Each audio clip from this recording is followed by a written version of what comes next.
It's a great honor to be able to speak here tonight, even though I try to live by the motto that actions speak louder than words. In case you were wondering, I did get out of jail. And better yet, the seal hunt ended, so it was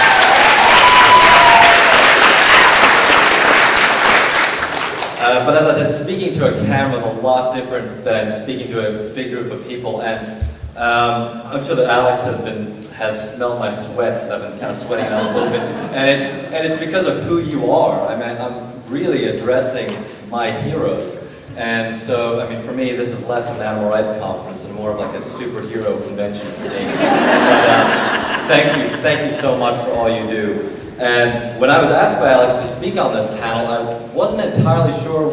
I was told to speak about the whale wars, and I wasn't entirely sure whether I was going to speak about this show that we now have on Animal Planet, or if I was supposed to speak about the whale wars that it documents.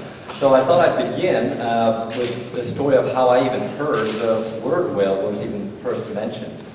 And I was about 20 years old, and I've all of a sudden become second mate on this black pirate ship, this leaky boat, a bit of a rust bucket called Polly Mowat, that was on its way down to the southern oceans in a kind of a last-ditch attempt to stop illegal whaling in the Antarctic.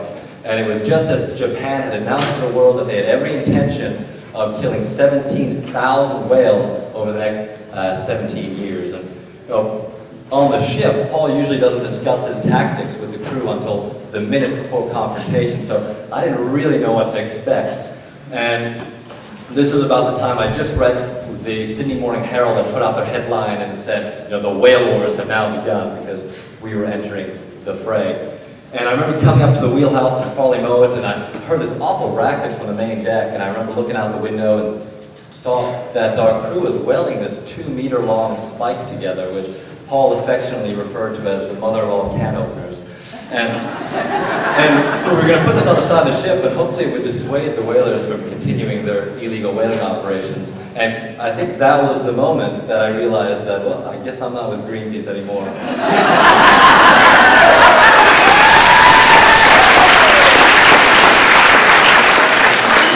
I'm going to mention, because I'm speaking to fellow animal rights activists, that this was about 5 years ago. It was the first all-vegan expedition to the Antarctic, which might not mean very much now, but in 20 years from now, when Alex is organizing the 2029 Animal Rights Conference and the whole world's gone vegan, this will go down in history along with Shackleton and all the other explorers down there. So,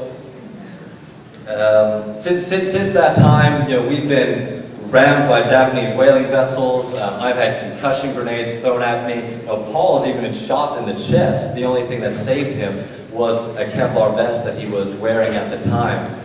Antarctica has very much become a war zone, and it's become that way because if we cannot save some of these most social, intelligent, beautiful creatures from being killed in a whale sanctuary in direct contravention of a global moratorium on commercial whaling, then I'm really, really afraid that we've lost the war for animal liberation.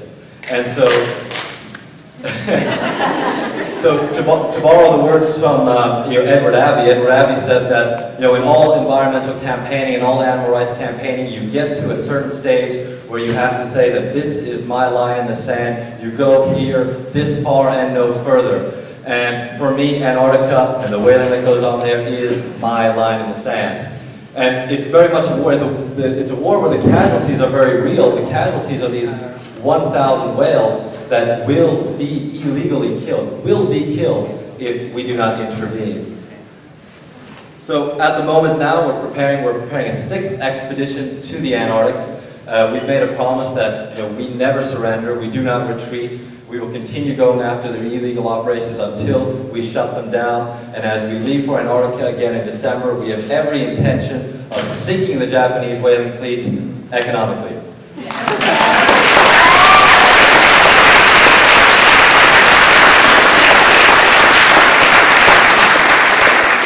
And after 5 campaigns to Antarctica, I can honestly say that we are winning this war.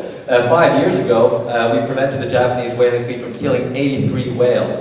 The year after that, we stopped them from killing 500 whales. The year after that, 500 whales again. And this last year, we prevented them from killing 305 whales. Each one of those lives that we're able to save is a victory.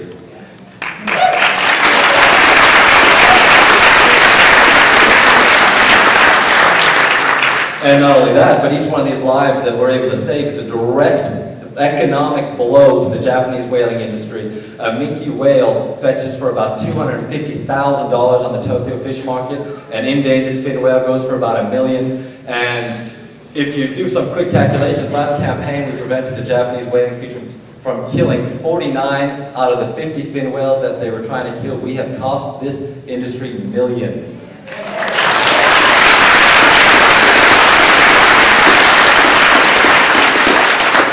So make no mistake about it, this is an industry that is seeing its final days. And not only are we saving these whales directly at the scene of the crime where they're being killed illegally, but we've now got this hit show on Animal Planet that documents every effort. And I'm the crew coordinator, so I know we fit about 30, 40 people on these ships. But with Animal Planet on board with us, we are literally bringing millions and millions of people down to see these atrocities. And it's no different from what so many of you do, which is why you're my heroes, when you bring people behind the locked doors of Huntington Life Sciences, when you bring people into factory farms. For me, very much the media is the message, and we are getting the word out there. We are winning.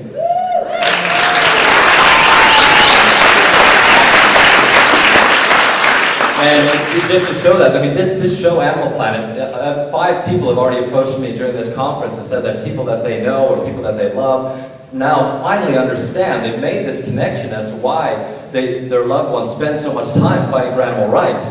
Because for me, it's about expanding this spectrum of empathy. And if people in regular Americans and regular people around the world realize that, you know what, it's wrong to kill a whale, and it's right to go to all kinds of lengths short of hurting anybody to stop it, then we're one step closer to people questioning why they use animals for food, why they use animals for clothes, and why they use animals for medical research.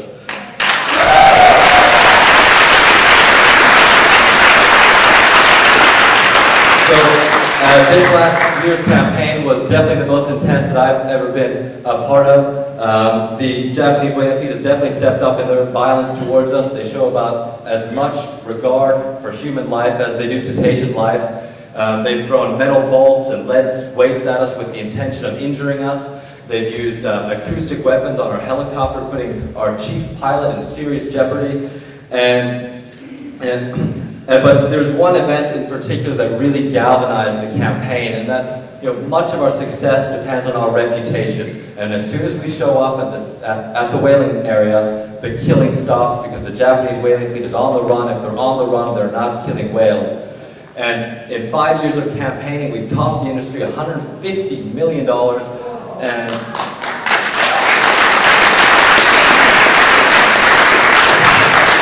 we put them in a position where this desperate industry decided to test our resolve, and they decided to try and kill a whale in our presence. And while we weren't fast enough to keep up with this harpoon ship, which is why we're fundraising to get a second ship, our helicopter caught it all on film. And they caught footage of this harpoon ship bearing down on this beautiful whale. 60% of these whales are pregnant females. I'm sure she was carrying a calf. And struck her with an explosive tipped harpoon. On impact, her organs shredded to pieces. From the time she was harpooned to the time that she drowned in her own blood, it took 23 minutes. And what really hit me about that moment of impact is 2 things. One is how like a human's cry and scream her scream was. We could hear her screaming from the helicopter. And as the whale was brought over for processing and they cut this whale open, they transformed a 10-ton animal from a living sentient being to nothing but prepackaged whale meat, frozen and ready to be sold in Tokyo fish markets in about 15 minutes. It took them less time to turn this living, feeling creature into whale meat than it took them to kill her. And so we were put in a position where our resolve was tested. We had to show them that our bite was as bad as our bark. If we couldn't save this one particular whale, we sure as hell were going to make sure they weren't going to profit from her death. So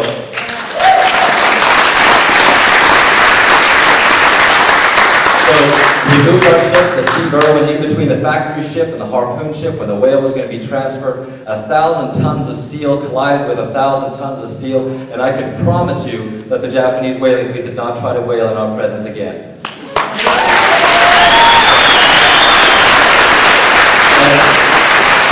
Just to close up, because I know I've gone over my limit by about a minute, that fatal shot that was fired, it still resonates today, because in a week's time, that is a shot that is going to be heard around the world as it reaches people around the world, on Animal Planet, on the news. That whale did not die in vain, and that is the last whale that the Japanese fleet was still in our presence.